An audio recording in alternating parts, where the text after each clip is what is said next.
নবীর একটা আদর্শের কারণে জান্নাতে যাবে। সিরত মানি আদর্শ। আর এটা আমরা কদমে কদমে মুহতাজ।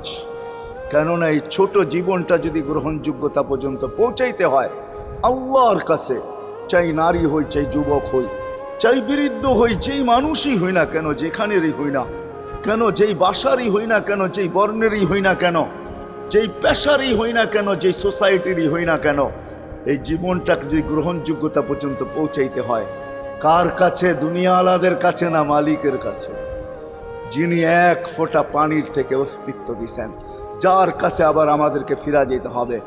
পালানের কোনো সুযোগ নাই। এই জন্যই কোরআন আমাদেরকে বোঝায় আইনাল মাফার। আল্লাহ বলতেছে কোথায় ভাগবে তুমি, বলো কোথায় ভাগবে? কবির কথাই সত্য, যদিও নাকি পালাও তুমি আকাশেতে লাগিয়ে সিঁড়ি, সিঁড়ি লাগাও যদি